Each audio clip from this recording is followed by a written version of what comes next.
there, and welcome to my video blog for October 26th. We're going to be doing this one a little different today. I'm actually at work right now, if you can tell, but I snuck into a conference room. It's empty today, thankfully. So we'll see how this goes. I might get interrupted in the middle of this. We'll see. We're also going to be doing something slightly different in the sense of topic.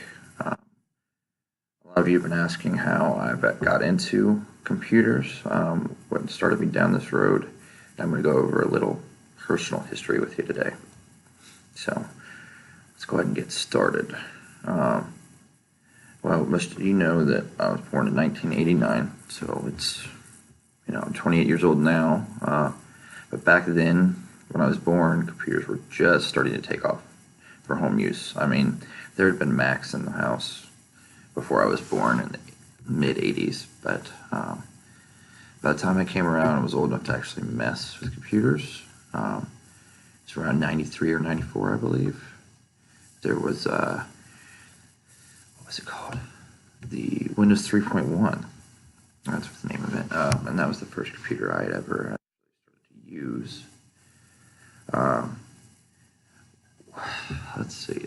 I think the main thing that got me into that was just seeing something on a screen and being able to control it really intrigued me at a young age, as it does a lot of children.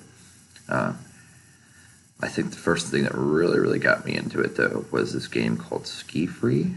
If you don't know what that is, I'm going to show you here in a second. So check this bad boy out. It's a little dated, but you'll see in just a moment. Okay, so here we go. Let's see. This is a free version. It's very old. So check this out. If you've never seen this before. Oh, wait. I never used this one before. It actually loads up the Windows 3.1. Goodness. Alright, here we go. So this is what it looked like. This is a little strange. You kind of dodge stuff. You get to choose which way you go. So you can get back up a little bit. Let's see what you can choose here. Slalom, freestyle, or freestyle. Let's go ahead and just do freestyle for this video. Oh, tricks. That's great. See, I'm a pro at this game. Well, maybe not. But you gotta keep going. Let's see. The hard part's coming up soon. If I can get it, if it shows up.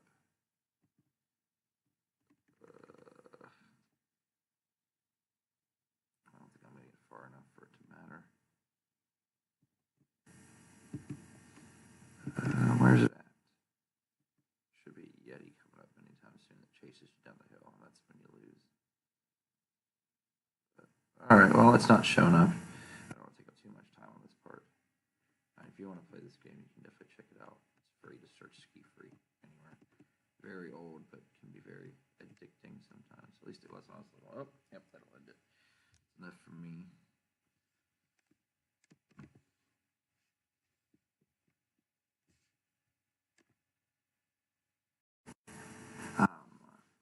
I played that game a lot when I was growing up. Up until computers got better and a lot better games came out. Obviously, that was a very simple early one, but it definitely got me into it and made me really want to use a computer a lot. Got me very interested in it, how computers worked, different things you could do on them, etc., etc. I got pretty good using computers. My parents didn't let me use it a lot. That was the issue growing up. They were strict when it came to time on electronics in general. This was during the time they thought, back in the day before studies have been done showing that it's okay to use electronics.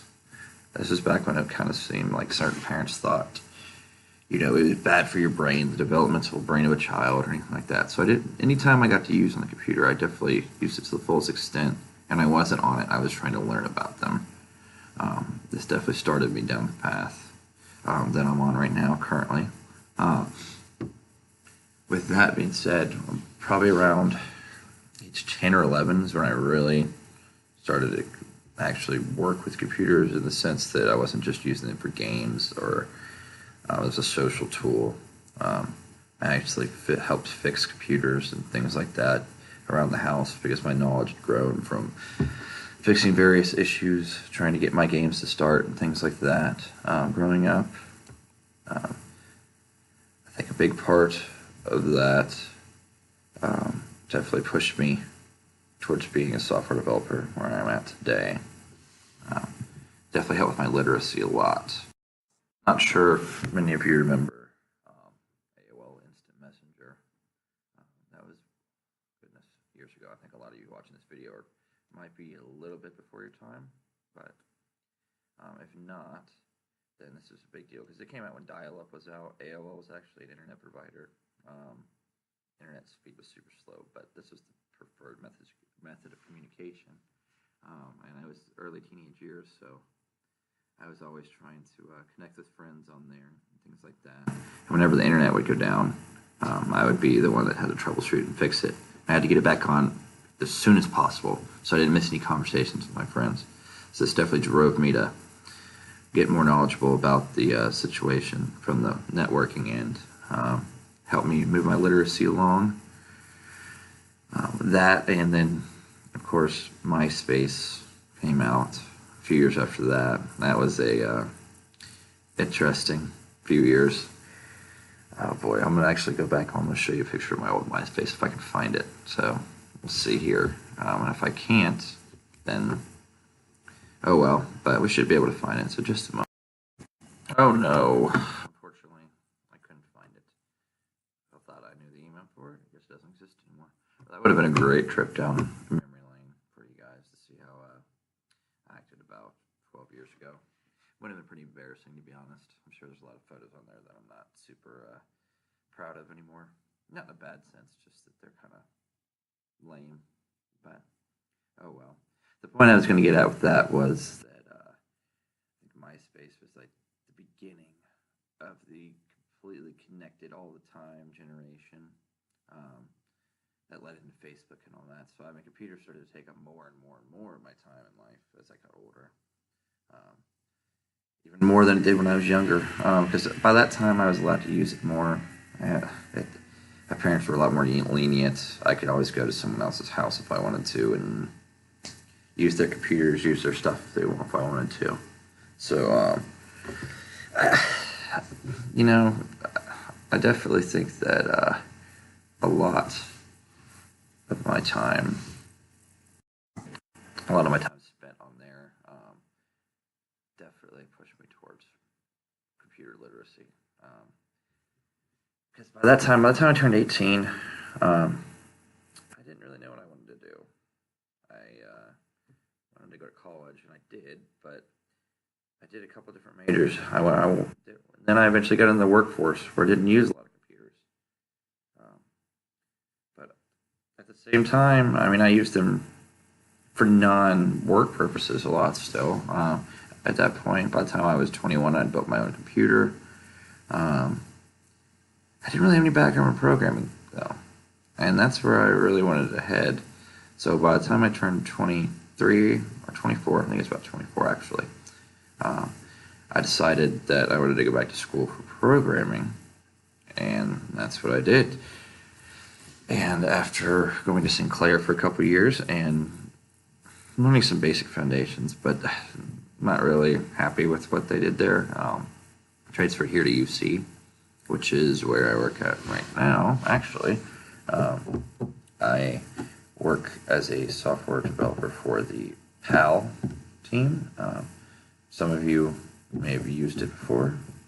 It's where you look for internships and co-ops if you're in the IT field, or you could be in engineering field, stuff like that. It's not for all the different majors here at the university, but a lot of the technical ones. PAL is the system they use, and I maintain that website, and I develop new features for it, things like that. So, I mean, when I started this job, I'd say my literacy was super, super duper low. It wasn't nearly where I wanted it to be. So, that being said, though, I mean, I'm always learning. I mean, I've gotten a lot better at it now, and that's kind of where I'm at the moment. Like I said, thank you for watching this video blog, though. It's a little off topic, a little different than the normal ones I usually do. So, join me next time. I'll probably do another one next week. It is Friday. Everyone enjoy your weekend. don't get too crazy, don't get too wild. And yeah, I'll see you guys Monday.